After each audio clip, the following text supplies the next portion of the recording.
నంద్యాల జిల్లా సంచామల మండలంలో 104 వైద్య వాహనం ఉన్న డాక్టర్ల అందుబాటులో లేక పేషెంట్లు తీవ్ర ఇబ్బందులు పడుతున్నారు. నట్లకొత్తూరు గ్రామంలో వైద్య సేవలు అందించాల్సిన డాక్టర్ శివశంకర్ ఉదయం మాత్రమే కనిపించి మధ్యాహ్నానికి డ్యూటీకి డుమ్మా కొట్టి వెళ్లిపోతున్నట్లు ఆశా వర్కర్లు గ్రామస్తులు వెల్లడించారు.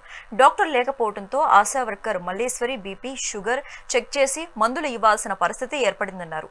ప్రభుత్వ సొమ్ముతో జీతాలు తీసుకుంటూ విధులను నిర్లక్ష్యం చేసి బనగానపల్లిలో సొంత క్లినిక్ కు ప్రాధాన్యత ఇస్తున్నారని ఆరోపణలు చేశారు. డాక్టర్పై తగు చర్యలు తీసుకోవాలని గ్రామస్తులు డిమాండ్ చేస్తున్నారు.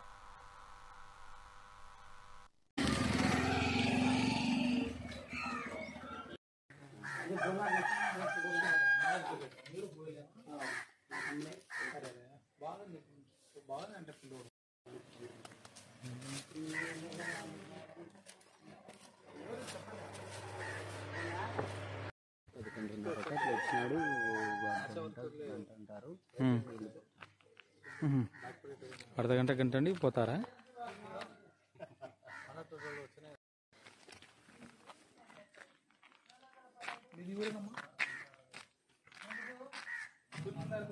కరెక్టేలే. ఎప్పుడు రాలేదా? వీళ్ళేనా వచ్చేదేనా? వీళ్ళు వచ్చేటోళ్ళేనా? నర్సులు తప్ప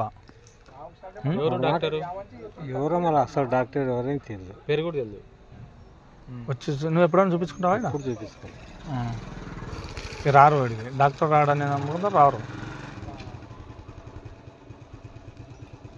ఎంబీబీఎస్ డాక్టర్ రావాలా, పెద్ద సార్ రావాలా. మీకు కూడా మీ ఊరికి ఇట్లా 104 వాహనాలు వచ్చి షుగర్ అన్న చెక్ చేస్తారా? చెక్ చేస్తారు కానీ డాక్టర్ రారు. వీళ్ళే ఇచ్చారు మందులు, ఇల్లు ఇచ్చారు.